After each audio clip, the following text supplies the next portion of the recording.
Aquí Nathan Cole, sargento, jefe de tripulación, Night Stalkers, o lo que queda de ellos. Grabo esto desde, un almacén en algún lugar de la América profunda. Si alguien encuentra esta unidad, si la energía aún funciona para reproducirla, quiero que se hagan una pregunta.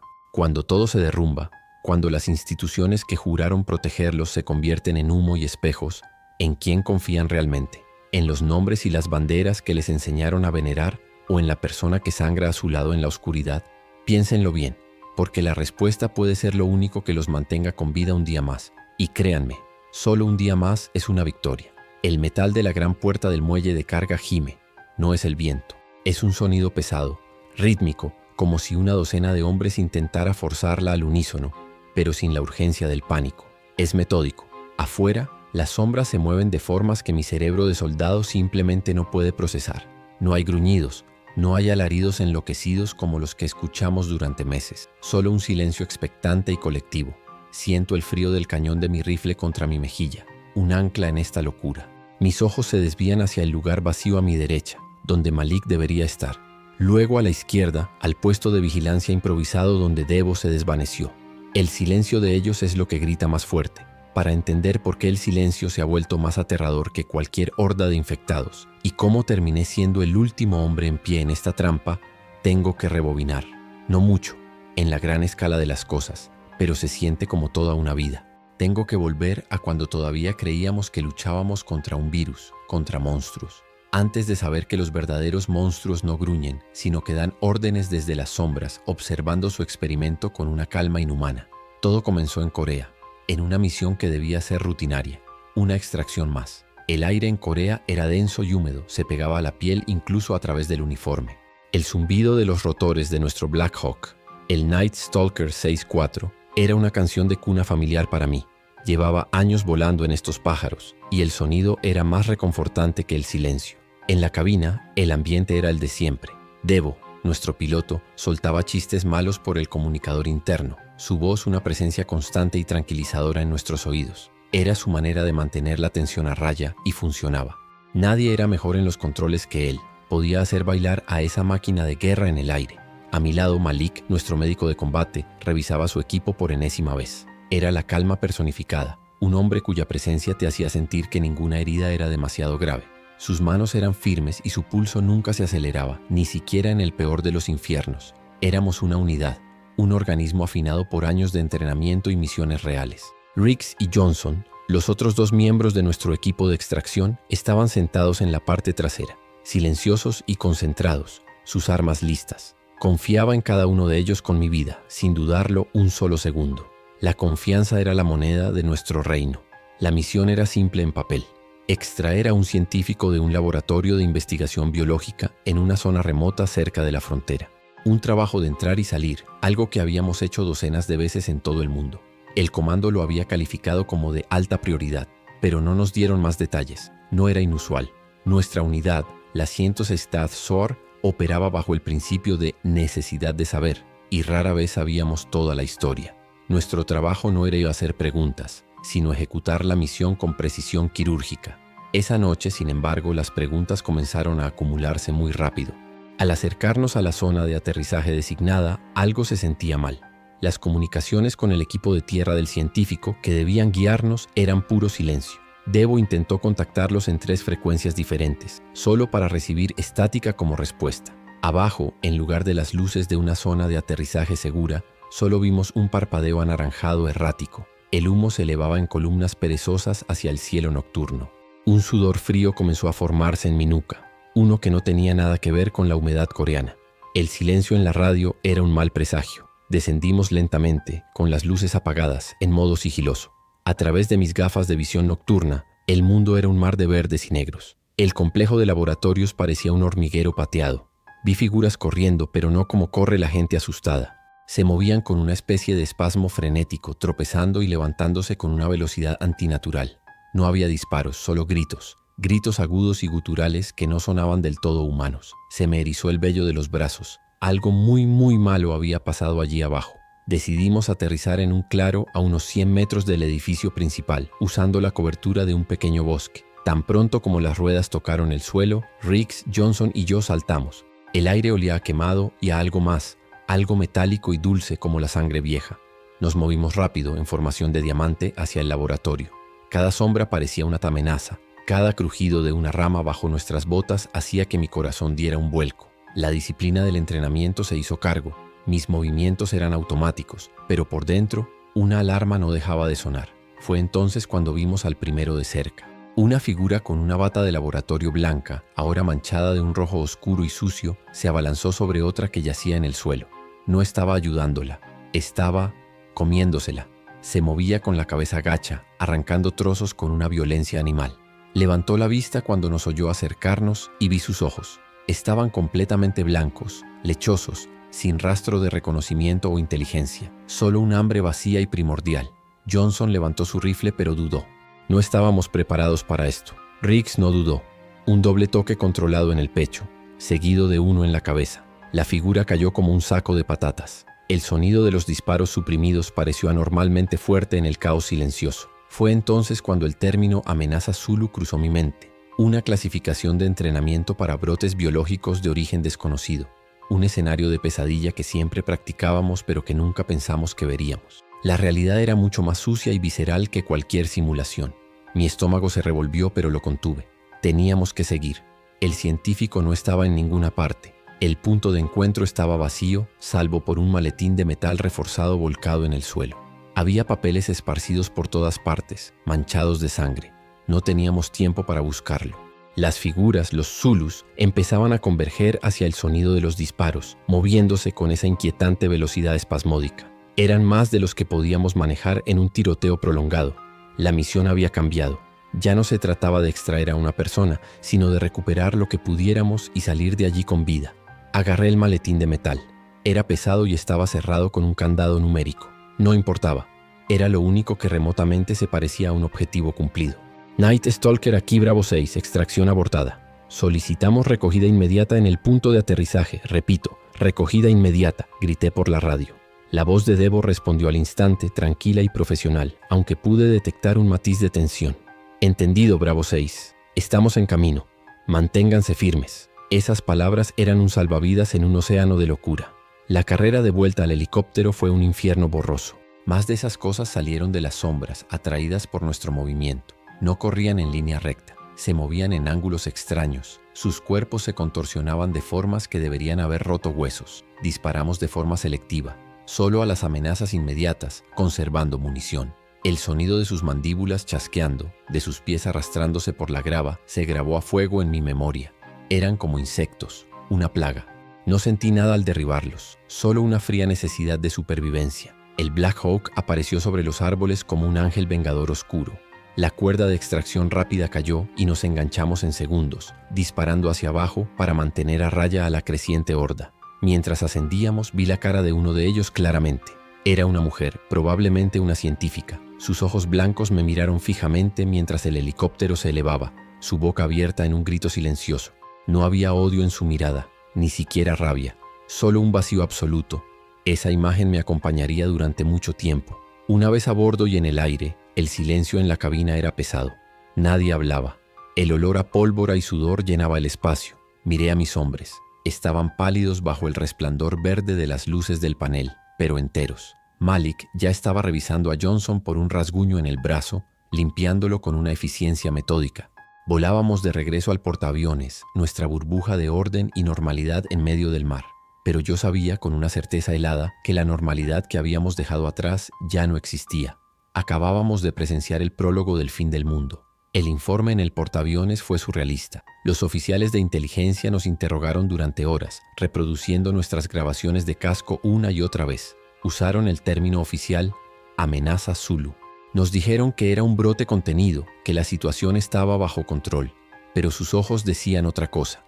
Vi la misma mirada de incertidumbre y miedo reprimido que probablemente teníamos nosotros. Nos pusieron en cuarentena en el barco, por precaución. Durante días navegamos en círculos en el Pacífico, esperando órdenes que nunca llegaban del todo claras. Luego comenzó el silencio de radio a gran escala. Al principio nos dijeron que eran erupciones solares, interferencias atmosféricas, excusas. Debo pasaba horas en la cabina de comunicaciones intentando contactar con el mando del Pacífico, con la costa oeste, con cualquier base en suelo estadounidense. Solo obtenía estática, un muro de ruido blanco que se extendía por todo el planeta. La sensación de aislamiento era total. Estábamos en una fortaleza de acero flotante, completamente desconectados del mundo que se suponía que debíamos proteger. La ansiedad a bordo era palpable. Finalmente recibimos una última orden fragmentada y corrupta: regresar a Fort Lewis en Washington, sin más explicaciones. La orden parecía desesperada. Debo preparó el Black Hawk. Reabastecimos combustible y municiones, todo lo que pudimos cargar. Cuando despegamos de la cubierta del portaaviones, dejando atrás esa ciudad flotante, tuve la extraña sensación de que estábamos saltando de una sartén para caer en el fuego. El vasto y azul océano Pacífico nunca me había parecido tan ominoso y vacío. Las horas de vuelo sobre el océano fueron las más largas de mi vida. Los 4 miembros de mi equipo, y Debo, 5 hombres en una caja de metal suspendida sobre la nada, volando hacia un hogar del que no sabíamos nada. Intentamos mantener la normalidad. Hablamos de cosas triviales, deportes, familia, lo que haríamos al volver a casa, pero las palabras sonaban huecas. Cada cierto tiempo, Debo intentaba establecer contacto por radio, su voz una súplica solitaria en el éter silencioso. La falta de respuesta era como un grito que nos decía que algo estaba fundamentalmente roto. Cuando finalmente vimos la costa de Estados Unidos, el alivio que esperaba sentir fue reemplazado por un horror helado. Incluso desde 30.000 pies de altura podíamos ver los incendios. No eran incendios forestales, eran ciudades enteras. Los Ángeles era una mancha de color naranja y negro que se extendía hasta donde alcanzaba la vista. Seguimos la costa hacia el norte y el panorama era el mismo. San Francisco, Portland, Seattle, brasas moribundas de una civilización que se había consumido. Mi garganta se secó. Esto no era un brote contenido, era un colapso total. Fort Lewis debería haber sido un bastión de luces y actividad. En cambio, era una mancha de oscuridad total, indistinguible del paisaje circundante. No había luces de pista, ni comunicaciones, ni señales de vida. Debo sobrevoló la base a baja altura. Vimos vehículos volcados, barricadas improvisadas y movimiento. Figuras que se arrastraban por las calles de la base, las mismas figuras espasmódicas y antinaturales que habíamos visto en Corea. El virus no solo había llegado a casa, la había conquistado. Nuestro destino, nuestro santuario estaba invadido. Tuvimos que tomar una decisión rápida. Aterrizar en la base era un suicidio. Con el combustible bajo mínimos, Debo localizó un tramo recto de una autopista interestatal, bloqueada por una pila de coches abandonados. Aterrizó el Black Hawk en el espacio despejado con una habilidad que me quitó el aliento. En cuanto las ruedas tocaron el asfalto, el silencio del mundo exterior nos envolvió. Era un silencio denso, antinatural, puntuado solo por el silbido del viento a través de los coches destrozados. Apagamos los motores y el zumbido familiar fue reemplazado por el latido de mi propio corazón en mis oídos. Poner un pie en suelo americano se sintió como aterrizar en un planeta extraño. El aire olía a descomposición y a humo rancio. La escala del desastre era abrumadora. Coches abandonados hasta donde alcanzaba la vista. Algunos con las puertas abiertas, como si sus ocupantes hubieran huido aterrorizados en mitad del viaje. Maletas y pertenencias personales esparcidas por el asfalto. Era una instantánea del pánico, congelada en el tiempo. Cada coche era una pequeña tumba, una historia de una vida interrumpida bruscamente. Nuestro primer encuentro con un Zulu americano fue en esa misma autopista. Un hombre con un uniforme de repartidor salió de detrás de un camión volcado. Se movía lentamente arrastrando un pie. Por un momento, una estúpida esperanza brotó en mi pecho. ¿Un superviviente? Entonces levantó la cabeza. Los mismos ojos lechosos y vacíos. La misma hambre sin mente. Pero esto era diferente. Este no era un extraño en un país lejano. Llevaba un uniforme que veía todos los días. Podría haber sido mi vecino. Mi mano tembló cuando levanté el rifle. Los días que siguieron se convirtieron en una borrosa pesadilla de supervivencia. Nos movíamos hacia el este, sin un destino claro. Solo un instinto de alejarnos de las zonas densamente pobladas de la costa. Aprendimos rápido.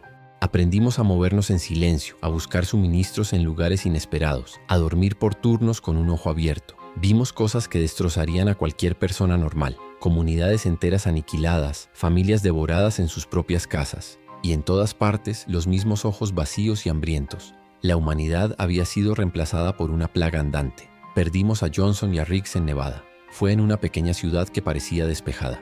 Una búsqueda de suministros que debería haber sido rutinaria. Un error estúpido. Un edificio que no aseguramos correctamente. No hubo un tiroteo heroico ni un sacrificio noble. Fue rápido, feo y caótico. Escuché sus gritos por la radio. Un sonido de pánico y dolor que fue cortado abruptamente. Cuando llegamos ya era demasiado tarde. El recuerdo de lo que encontramos en esa tienda de comestibles es un ácido que me quema por dentro cada vez que cierro los ojos. La culpa fue una carga pesada. Eran mis hombres, mi responsabilidad. Debo y Malik lo sintieron también, pero no hablamos de ello.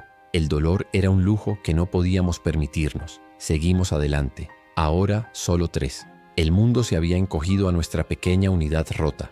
La esperanza era un recurso que se agotaba más rápido que la munición. Estábamos solos, casados y sin propósito. Éramos soldados sin una guerra que luchar, solo una extinción que presenciar. Y entonces, un milagro, o lo que pensamos que era un milagro. Fue Debo quien lo captó. Estaba jugando con la radio de emergencia de onda corta, un hábito que había adquirido, barriendo las frecuencias en busca de cualquier cosa que no fuera estática. Y de repente, ahí estaba, un débil pulso electrónico, una señal repetitiva, no una voz, sino un patrón. Un conjunto de coordenadas transmitidas en un bucle sin fin. Venía de algún lugar en las llanuras del este, en el corazón del país. Era la primera señal de inteligencia organizada que habíamos encontrado desde que el mundo se vino abajo. Era un hilo de esperanza. Seguir esa señal se convirtió en nuestra única razón de ser.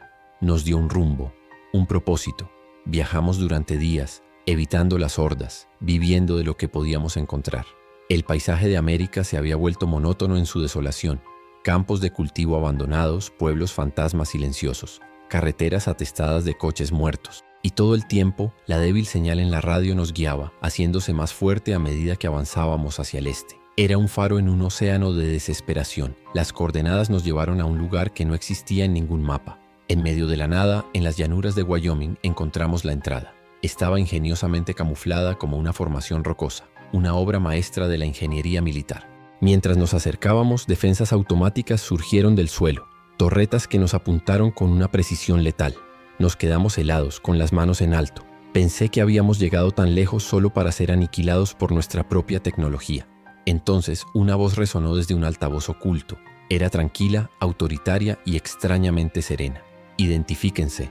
Le di nuestro indicativo, nuestro regimiento, nuestros nombres. Hubo una larga pausa. Podía oír el zumbido de los sistemas de puntería de las torretas, listos para borrarnos de la existencia. Finalmente la voz volvió. Bienvenidos, Night Stalkers. Los estaba esperando. Las torretas se retiraron y una sección de la roca se deslizó hacia un lado, revelando una puerta de búnker de acero reforzado.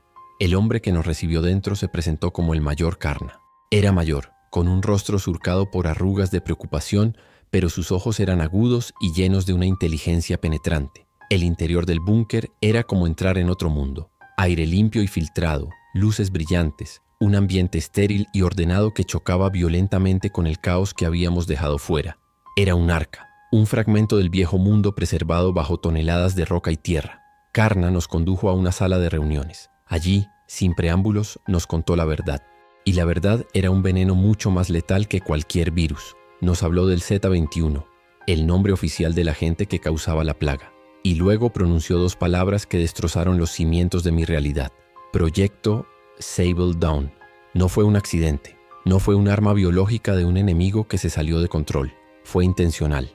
Una liberación deliberada y global, diseñada y ejecutada por una facción de nuestro propio gobierno. Sentí como si el suelo se abriera bajo mis pies. Cada vida perdida, cada ciudad quemada, cada amigo que había visto caer, no era una tragedia.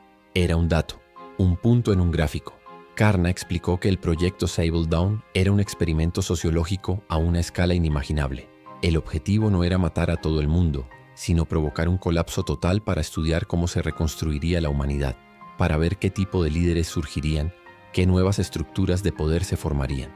Éramos ratas en un laboratorio del tamaño de un planeta. Mi mente se negaba a aceptarlo. Malik estaba pálido como un fantasma, con la mandíbula apretada con tanta fuerza que pensé que se rompería los dientes. Debo solo miraba al suelo, sacudiendo la cabeza lentamente. La lucha por la supervivencia, el horror, el dolor, todo había sido orquestado.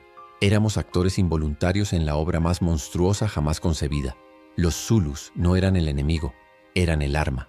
El verdadero enemigo eran los hombres y mujeres que habían apretado el gatillo, que nos observaban desde las sombras. Karna nos entregó un disco duro externo.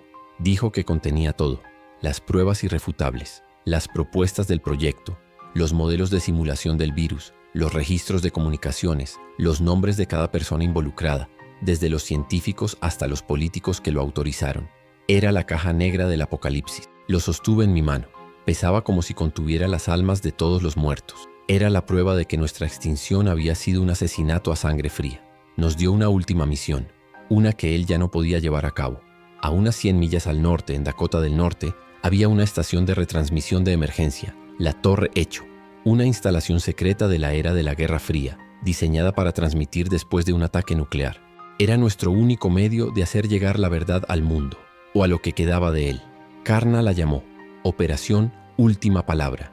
Era nuestra oportunidad de dar un significado a todo el sufrimiento, de asegurarnos de que los arquitectos de este infierno no pudieran escribir la historia.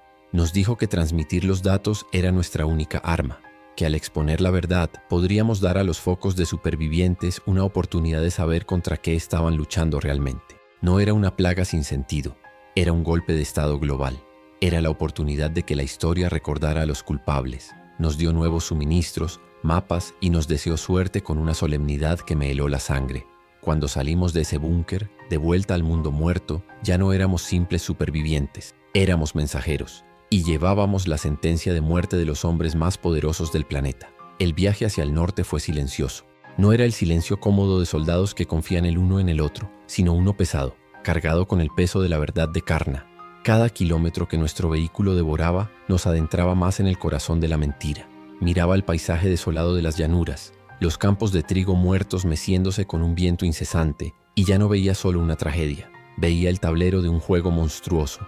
Cada granja abandonada, cada pueblo silencioso, era una pieza sacrificada en un tablero cósmico. La escala de la traición era tan vasta como el cielo sobre nosotros. La paranoia se convirtió en nuestra nueva compañera. Antes, nuestro único enemigo era el hambre y los infectados. Ahora, cada sombra podía ocultar algo peor. Cada vez que nos deteníamos, mis ojos no solo buscaban el movimiento espasmódico de los Zulus, sino también el brillo de una lente de francotirador, el contorno de un vehículo militar en la distancia. ¿Estábamos solos o éramos observados? El conocimiento que llevábamos en ese disco duro nos había convertido de supervivientes a objetivos de alta prioridad. No saber quién o dónde estaba el enemigo era una forma de tortura psicológica. Devo se volvió más callado, su humor habitual completamente extinguido. Pasaba horas al volante, con los nudillos blancos, sus ojos barriendo el horizonte constantemente. Malik, por otro lado, parecía haberse enfocado hacia adentro. Limpiaba sus armas con una meticulosidad casi religiosa. Organizaba su equipo médico una y otra vez. Era su forma de imponer orden en un universo que se había revelado como un caos deliberado. Yo me encontraba en un punto intermedio, atrapado entre la rabia hirviente y una desesperación fría y pesada. El peso del disco duro en mi mochila se sentía como una losa. Una tarde, mientras cruzábamos una extensión particularmente llana de Dakota del Sur, Malik nos alertó. Arriba, a las 11. Levanté la vista. Al principio no vi nada. Luego lo distinguí. Un punto negro contra el azul pálido del cielo. Era un dron, un modelo militar avanzado de vigilancia, no uno comercial. Volaba alto, casi fuera del alcance visual, moviéndose con un propósito silencioso. No emitió ningún sonido, pero su presencia gritaba. Nos observó haciendo un círculo lento y amplio sobre nosotros, como un buitre tecnológico. Mi primer instinto fue gritarle a Devo que se detuviera, que buscara cobertura. Pero me contuve. No había dónde esconderse. Éramos una mota en un lienzo vacío. El dron no nos atacó, simplemente nos observó. Fue una demostración de poder, un recordatorio sutil y aterrador de que no estábamos perdidos, estábamos localizados. Después de lo que pareció una eternidad, el dron continuó su camino hacia el este, desapareciendo en el horizonte. No dijimos nada, pero el mensaje había sido recibido.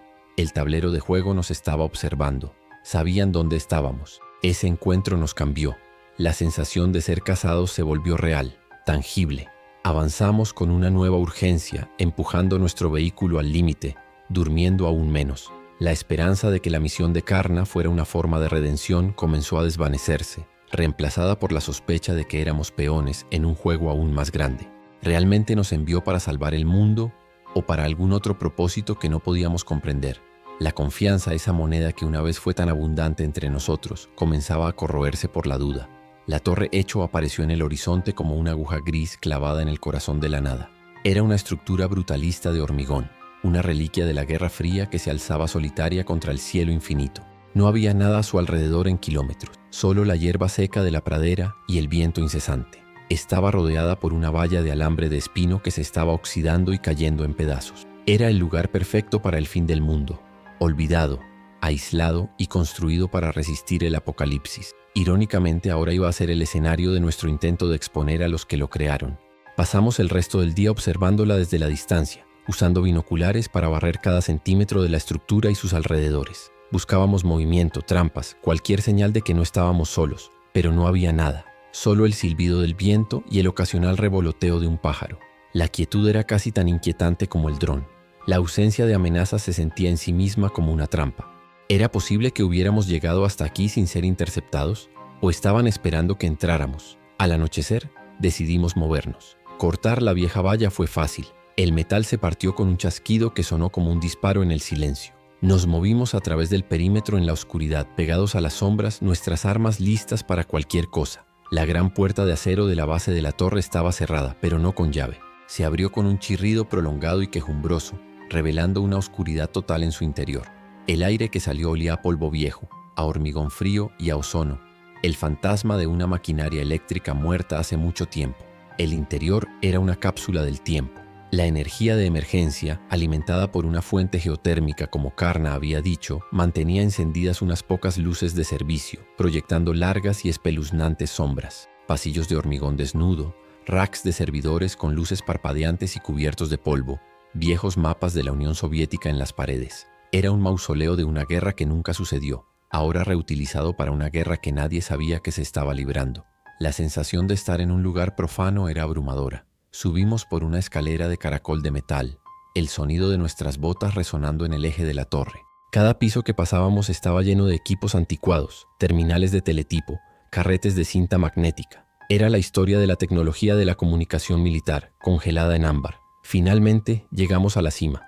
La sala de transmisión era una cúpula geodésica con paneles de vidrio blindado que ofrecían una vista de 360 grados de las llanuras ahora sumergidas en la oscuridad de la noche. En el centro, una enorme consola de transmisión, el corazón de la bestia. Devo se puso a trabajar de inmediato. Era un genio con la tecnología, capaz de hacer que cualquier máquina cantara.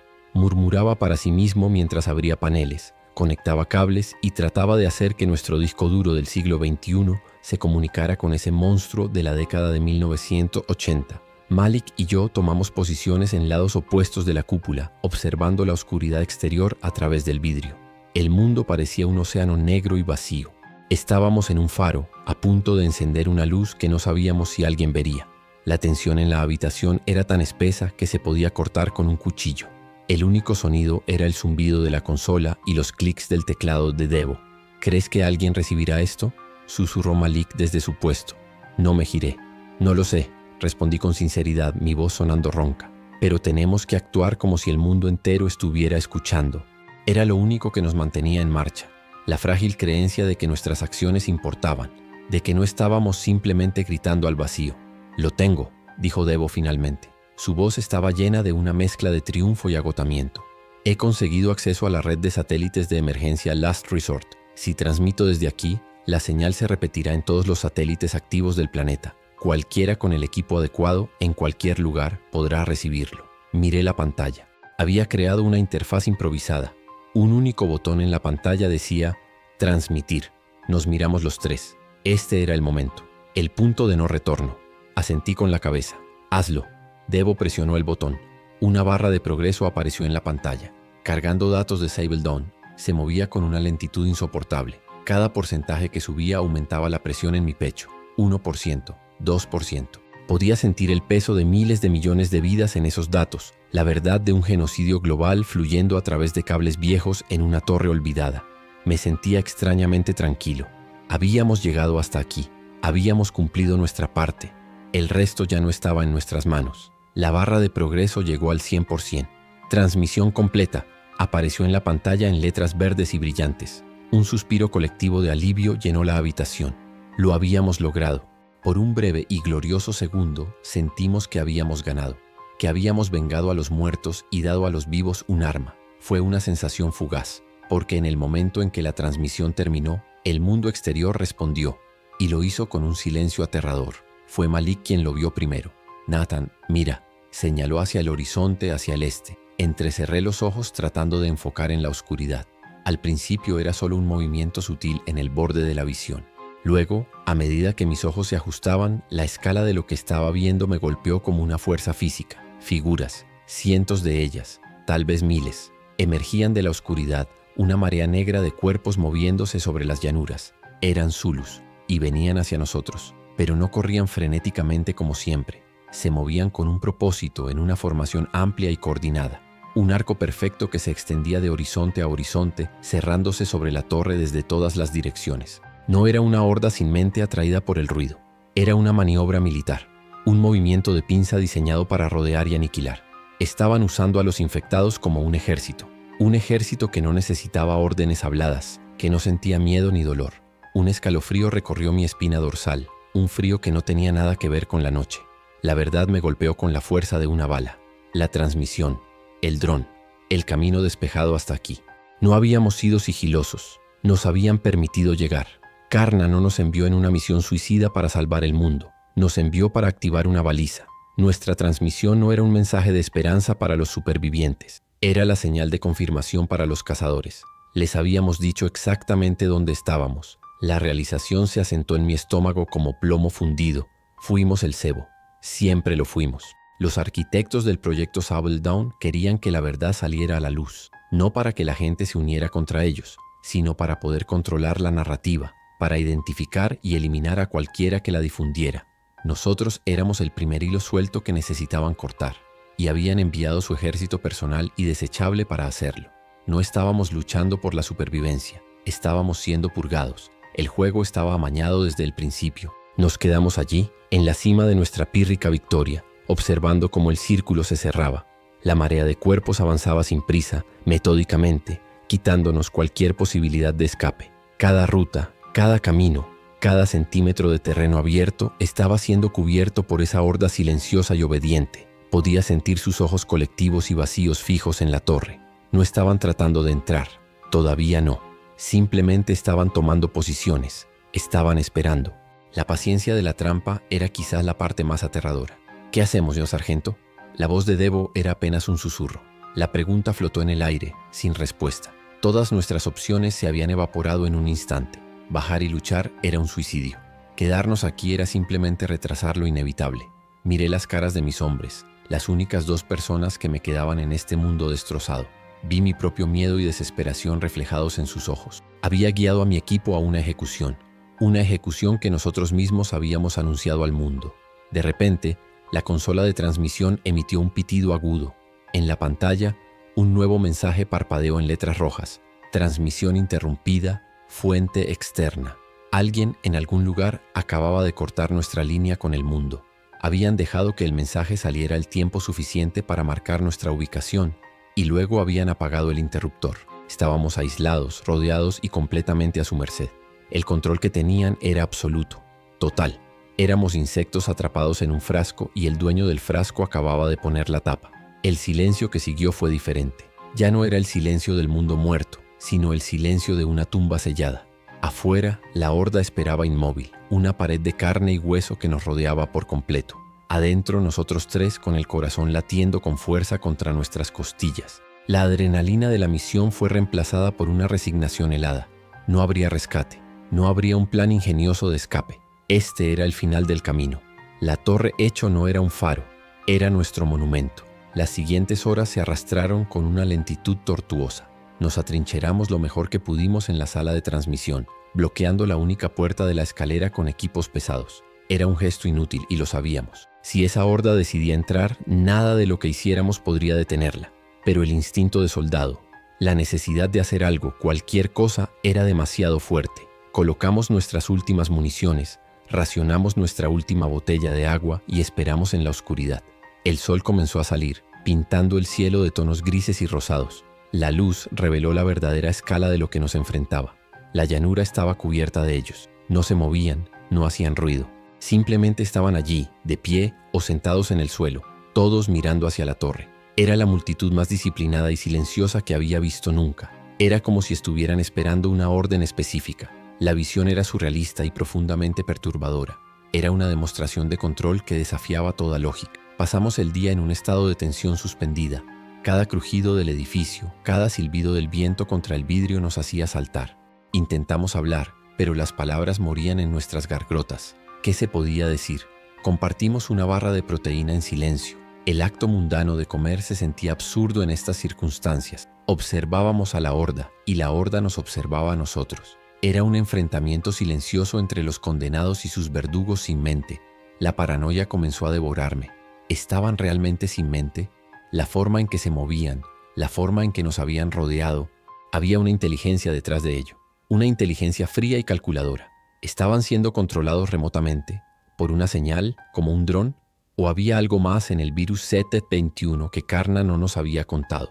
La ignorancia era una forma de infierno. Estábamos a punto de morir y ni siquiera entendíamos la verdadera naturaleza de lo que nos iba a matar. Al caer la noche por segunda vez, la tensión se había vuelto insoportable. Estábamos agotados física y mentalmente. Decidimos hacer turnos de guardia, 2 horas cada uno, para intentar conseguir algo de descanso. Era una farsa, porque el sueño era imposible, pero el ritual nos daba una apariencia de control. Tomé la primera guardia. Debo y Malik se acurrucaron contra la pared, tratando de cerrar los ojos. Me senté junto al vidrio, mi rifle en el regazo, observando el mar de siluetas inmóviles bajo la luz de la luna. Fue durante mi guardia cuando ocurrió lo primero. Malik, que estaba durmiendo a unos pocos metros de mí, se removió. Pensé que estaba teniendo una pesadilla. Hizo un pequeño sonido, un suspiro ahogado. Cuando me giré para mirarlo, se había ido, simplemente desaparecido. No hubo gritos, ni lucha, ni sonido de cristales rotos. Un momento estaba allí, y al siguiente, el espacio que ocupaba estaba vacío. Mi corazón se detuvo. Me levanté de un salto con el rifle en alto, barriendo la habitación con la linterna. No había nada. Desperté a Debo frenéticamente. ¿Dónde está Malik?, le pregunté, mi voz un siseo de pánico. Él parpadeó confundido y luego su expresión se transformó en puro terror al ver el espacio vacío donde Malik había estado. No lo sé, estaba justo aquí. Revisamos cada centímetro de la sala de transmisión. La puerta seguía bloqueada desde dentro. Los paneles de vidrio estaban intactos. No había forma de que alguien hubiera entrado o salido. Simplemente se había desvanecido, como si nunca hubiera existido. El pánico se apoderó de nosotros. Esto era peor que la horda. Era imposible. Iba en contra de las leyes de la física. ¿Qué diablos está pasando, sargento?, gritó Debo con los ojos desorbitados. No lo sé, grité de vuelta, la frustración y el miedo haciendo que mi voz se quebrara. La horda de afuera era una amenaza que podíamos entender. Esto era otra cosa. Era magia negra. Era el tipo de horror que te hace cuestionar tu propia cordura. Estábamos en una habitación sellada y uno de nosotros había sido borrado. Nos sentamos espalda con espalda en el centro de la habitación, con las armas apuntando a las sombras. El miedo era una cosa viva y fría en mi pecho.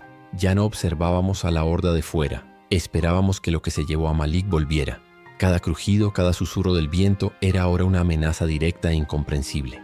La idea de que no estábamos siendo cazados, sino metodológicamente borrados, comenzó a formarse en mi mente. No querían matarnos. Querían que desapareciéramos sin dejar rastro. Pasaron las horas. Ninguno de los dos se movió. El silencio en la habitación era absoluto, roto solo por nuestra respiración irregular. Luego, Debo comenzó a temblar.